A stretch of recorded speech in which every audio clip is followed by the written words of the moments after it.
ci gox yi fasantikoo yi nga xamante ne ñoom ñoo nekkee ci biir dëkk bi. gannaaw loolu nag ci lañ jokkoo ak xalifa général des mourides Serigne Mountakha Bachir Mbacké. xamal ko ci la joxe ndigal ne daal kon léegi nañu mun a wor yi ni ki ëllëg ak jàmm incha allah. donc kon léegi commission bi leeral na lépp. ñoom xam nga bu fekkente ne jokkoon nañu ak ñi nga xam ne ñoom ñooy seen i représentant ba noppi dañuy woo xalif bi yëgal ko li xew woo Tiwaawoon woo Medina Baye ak yeneen i kilifa yeneen dëkk yi ak commission bi nga xamante ne ñoom ñoo nekk fële ca Dakar li ñu joppee nag parce que dañoo yéex a jot parce que dafa am ay information yu bari yoo xam ne jotoon nañ ko mais wëru parce que nee nañu dañoo jafe woon ñu yëg ko ne gis naa ko ñi doon woote ñëpp dañ doon am na ku ko gis. waaw ñoom nag ñu ne loolu duñ ci basé wu duñ ci loolu fiable. il faut ñu wax leen loo xam ne maanaam ku ne.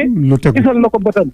waaye nag mujjantal gi gis nañu ay nit yoo xam ne ak ay kilifa am na sax ñoo xam ne ci njabootu Sëñ Tuubaa gi la ñu ne gisal nañ ko seen bopp. donc kon ëllëg ak jàmm la ñuy wori. ñu ngi fii ci Touba ak li ko wër ak communauté bi nga xamante ne.